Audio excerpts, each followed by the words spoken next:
Good morning. I will call to order the City of Wilmington agenda briefing for Tuesday, October 17th. And I will note that the mayor is under the weather and will not be here today, but fingers crossed on my behalf that he will be here tomorrow night. First thing I need to do is a roll call. So Mr. Rivenbark, are you here? And Mr. Anderson? Do we know, is he at Furniture Market or something? Don't know. Okay. Mr. Barnett, are you? Mr. Spears, are you here? Here. Mr. Waddell? And we know that the mayor is under the weather and the mayor pro tem is present in the room. With that said, tomorrow evening we have 3 presentations. We have a very brief consent agenda, just the approval of the minutes. And C2 is a resolution authorizing the city manager to negotiate and enter into a contract with Precision Environmental, Inc. to provide environmental testing services for the City of Wilmington Healthy Homes Program. Next are our ordinances. Ordinance 01 is an ordinance making supplemental appropriation to the Public Improvement Fund, JAG Equipment 2023 Wilmington, New Hanover County Grant in the amount of $66,867, and to the Special Purpose Fund utilizing $2,583 in North Carolina drug tax revenue for the purchase of a portable X-ray system. 02 is an ordinance making supplemental appropriation to the Public Improvement Fund JAG Equipment New Hanover County 2022 grant in the amount of $41,479 to the Special Purpose Fund utilizing $5,416 in the North Carolina Drug Tax Revenue Fund for Mobile Command Center upgrades. 03A is an ordinance making appropriation of $1,150,069 to the Parks and Recreation Capital Projects Fund for the MLK Community Center gym expansion. That's a budget impact of $389,145 Parks and Recreation Capital Projects Fund and $33,739 in the Debt Service Fund. 03B is a resolution authorizing award of a construction contract to Clancy and Thays Construction Company for the MLK Community Center gym expansion and kitchen renovation in the amount of $4,525,500. Yes, Mr. Robin. Tony, this is kind of like the end all? I mean, we go forward here, there shouldn't be any. This amount includes a 5% contingency on the projected costs, and so no, sir, there should be no reason to hold up from here. We've already swallowed the construction cost and the interest carrying cost and what have you. That's baked in. Yes, sir. Thanks, sir. Next are resolutions. R1 is a resolution authorizing the city manager to apply for a fiscal year 24 Environmental Protection Agency community-wide brownfield assessment grant in the amount of $500,000.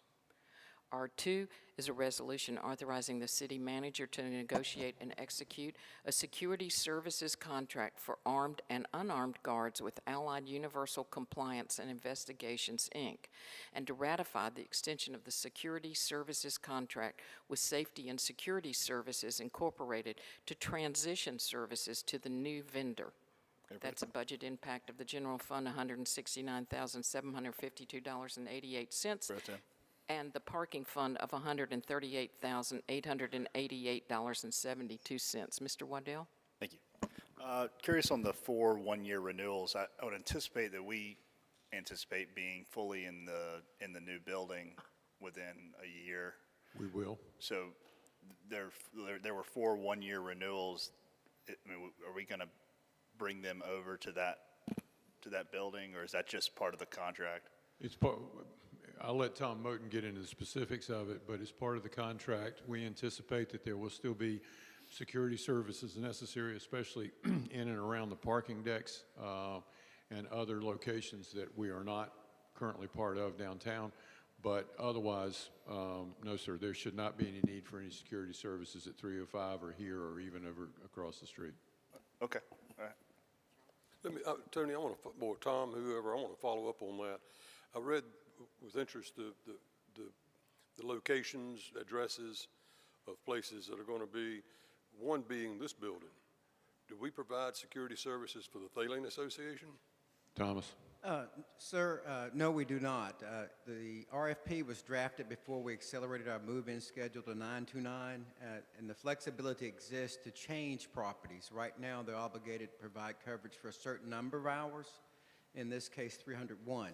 But I fully anticipate that once we move out of this building, we'll drop 103 North 3rd from the list, other than if Thalian wants to contract with them. We've incorporated the contract that the city has with Thalian Hall Center for Performing Arts, that they can contract through the city for security services. Okay. So that's in a new agreement. 305 Chestnut, same? Yes, sir. I mean, is that contract, and I didn't dig down into it because I don't think I was able to, but is it as needed? I mean, are we on the hook all the way through? We have the, I'm sorry. June Yes, 30, 2024, or? Yes, sir, but we have the flexibility to adjust our needs as we go forward. I've already spoken to the vendor who has a strong presence in North Carolina and in Wilmington, and they understand that, and they are aware that we're transitioning out of these three downtown properties, and that will adjust the contract. And that's the company we're doing business with presently? No, the award of the contract would be to Allied Universal, a new company, and the existing company knows as well. And we're just going to have them carry over until mid-November to transition to the new vendor. Okay. Who is the company that's working on 929 right now? No, not through this contract. Right now, they have Sun States, which is unarmed security services at the front desk. Sun States was invited to participate in this RFP process, and they said, we do not provide armed security, and therefore they did not provide a proposal. Okay. Do we feel we need armed security at 929 North Front? I think we need to take the safety of the patrons and the staff seriously, and given the magnitude of the space, including the parking deck with 1,000 parking spaces, we may need to consider having armed presence somewhere on that campus. That's disappointing. Thank you. R3 is a resolution authorizing the disposal of real property through the upset bid process for 302 Willard Street. R4 is a resolution authorizing the disposal of real property through the upset bid process for 222 and 226 South Front Street. R5 is a resolution providing approval of a multifamily housing facility to be known as Tidewater Townhomes in the city of Wilmington, North Carolina, and the financing thereof with multifamily housing revenue bonds in the amount not to exceed $16 million. Mayor Pro Tem? Yes. I'd like to jump back to R3 and R4. We get 4 sheets of paper, and I understand it, and I'm sure everybody up here does, but there's a lot of people to be watching this thing. There needs to be a little bit more meat on the bones to describe to the folks that will be watching exactly what it is we're doing, what the upset bid means, what the property is, a picture of it, okay? On that one, R4, and also with R5, I understand that we're merely a pass-through on that. I mean, Yes, sir, it's something that's that's correct. required, but still, it could be confusing to someone that thinks we're getting ready to spend $16 million in bonds. So could there be a little bit more of an explanation on that tomorrow night? Yes, sir. Thank you. R6A is a resolution authorizing the city manager to enter into an agreement with Collective Impact and New Hanover County, Inc., and to support digital job skills training and employment initiatives utilizing $300,000 of American Rescue Plan Act funding. R6B is a resolution authorizing the city manager to enter into an agreement with Phoenix Employment Services of Wilmington, Inc. to advance digital job skills training and employment initiatives, utilizing $500,000 of American Rescue Plan Act funding. R6C is a resolution authorizing the city manager to enter into an agreement with Stigler EdTech LLC to advance digital job skills training and employment initiatives utilizing $1,517,250 of American Rescue Plan Act funding. On to reports. R1 would be, RP1 is the council's naming facilities committee, and Mr. Barnett chairs that. In talking with the mayor yesterday, he would like, if he is not here, for us to continue that to the next meeting. We will see. And RP2 is the council's appointments committee for boards and commissions, and that report is by Council Member Rivenbark, the chair. And that concludes our agenda, if there are no questions or concerns, and I'll turn it over to our city manager, Mr. Caudle. Madam Mayor Pro Tem, members of council, we have an update from the Salvation Army for you this morning. They're going to give you an update on the progress they've made with regard to their planning for their new facility. Thank you.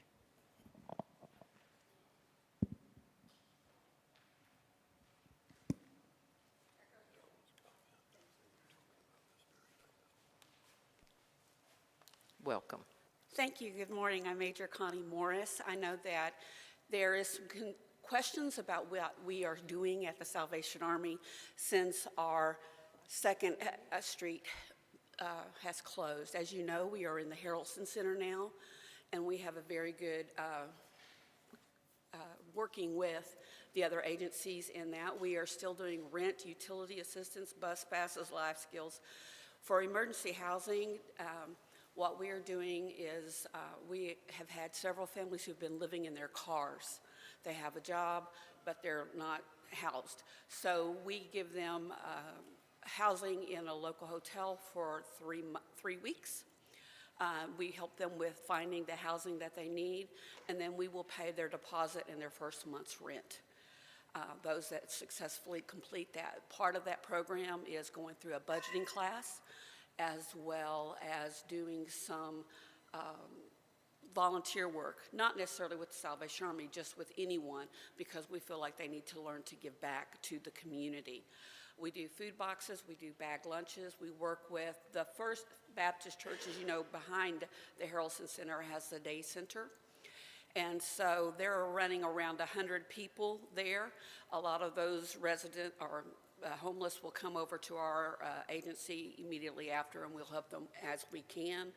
We also have made another change in the way we do things with our regular utility assistance and rent assistance. Last fiscal year, we helped 474 families stay in their homes. Our goal is to focus more on prevention, since we do not have a huge shelter right now. And so we have increased our budget for that. So we plan on that being higher. We are receiving over 300 calls a month of individuals in Wilmington and in the surrounding counties that are needing help with their rental assistance. And so we have done that. I was trying to think of the best way of, we're making changes. We're doing the best that we can to figure out where we can meet the need. Our goal is to help to support other agencies and to meet the need. We're working with Quenisha Mullins. Starting in January, we will be having quarterly meetings with her and the other Creekwood residents so that we can talk about what kind of programming and social services needs that they have in that area. And so we're moving along, and we will make changes as we need to make changes. One of the ones that we have made recently is if you are a repeat person that comes to our agency, as you know, some people, it's almost like they have us on their calendar. It's been a year I can go to the Salvation Army. They now have to take a budgeting class, and we provide that class.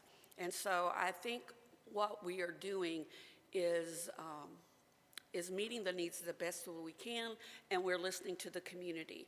And when other agencies have issues or something comes up, we try our best to work with them.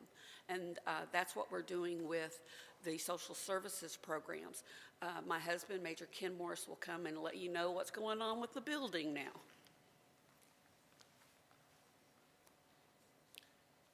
Members of the City Council, good morning.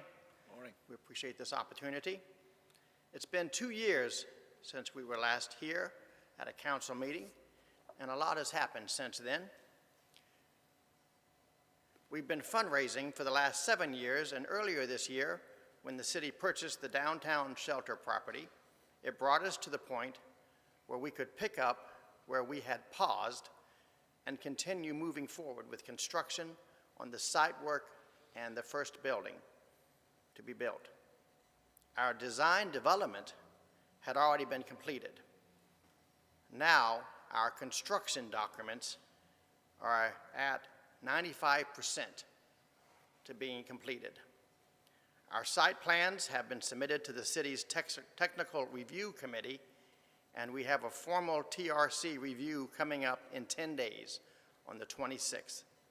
In August, we developed a request for proposals and sent it to 6 general contractors. 5 of them were local. We received 5 responses and formed a committee to review them and select one. In early September, we selected McKinley Building Corporation as our partnering general contractor. They went to work immediately, and our construction documents went out for bids to many subcontractors and suppliers. The last of the bids were received this past Friday. In 2 days, on Wednesday, we are meeting to go over the bids, and we'll have up-to-date information on what the project cost will be. We anticipate having a building permit in hand by Thanksgiving, and we'll have all site permits by the 1st of January or February at the latest. Then our contractor will mobilize on the site, and you will begin to see the project take shape. McKinley's preliminary projection is for a 12-month construction duration. If that holds up, the City of Hope Shelter will be back in service sometime during the first quarter of 2025. We are hoping by then we will be ready to start construction on our next building, the Core Community Center, and provide even additional programs and services desperately needed in the Creekwood community. We want to thank the council for your support for this endeavor. We especially want to thank and commend the staff in the city manager's office and the engineering, planning, and finance departments for all the support and guidance they've provided. And most of all, we'd like to thank everyone for their patience with us. Thank you. Thank you. Are there any questions or comments? I just Mr. have one. Ravenborough? It's colonel, is that correct? I'm sorry? Your rank is colonel? No, I'm a major. Major, I just wanted to get it right. I just wanted to get it right. Just means we're old, that's right, my wife and I both, yeah, 35 years, yeah. Thank you. Thank you. Well, I just had just one comment or question. Yes, sir. The picture that's on the screen right now, that's the initial construction? The picture that's on the screen right now is the first building that we're building, which will be our shelter. No, that is right? No, that's the second building. This is actually, that's the community center. That's the second building. If you go back to the next screen, that's the shelter building. That's the one that's going to be built first. Okay. And we're still raising the funds for the second building. We hope to have it completely raised for that second building, which will include a gymnasium, a chapel, and all facilities, additional classrooms and whatnot, yes. And this initial building will have a capacity of approximately, The shelter? yes, sir? The new shelter will have a capacity roughly, we'll have the same number of men and the same number of women as we had in our previous shelter, but rather than bunk beds, they'll all be on the same level, but we'll have an addition of a number of small apartments as part of the complex to be, and depending on the size of the family, we'll be able to handle roughly 5 to 7 families with children. Well, they'll have a private little area with a little living room and whatnot. And so, generally speaking, we're looking at the maximum capacity for our residents being 75. But during the storm, we'll even bring in additional folks for limited housing or limited, staying there during the storm time and whatnot. That's wonderful. You've picked a fine general contractor. Yes, we're thrilled with our architect and with our general contractor. And the dining room in that facility is set for regular feeding would be about roughly 75, but it actually has a maximum capacity of 100. We can serve 100 meals at one time. We could do multiple feedings if need be, but I'm saying there's room for 100 people in the dining room. Wonderful. Thank you, Major. Thank you. Thank you, sir. Appreciate it. We appreciate all you do. Mayor Pro Tem, Yes. I just want to speak to the mayor about one of the comments he just made about the family piece. And I think it's very important when dealing with this homeless or unsheltered population. There's always or has always been the fracturing of the family unit, and that creates some difficulties for families. And it's good to see that it's starting to be addressed, where families can go into a shelter together and not have to be separated. And I'm hoping that more organizations take that approach, where the family can stay together versus being separated or divided because they're seeking help. So I just want to give you kudos for that. Thank you. You're welcome. Thank you, Mr. Spears. Are there any other comments? Seeing none, again, I will refer to our city manager, Mr. Caudle. Madam Mayor Pro Tem, you have a governance committee meeting that'll follow immediately after this meeting across the street in the annex. Great, thank you very much. If there are no other questions, comments, or concerns, I will adjourn this meeting and appreciate everyone being here.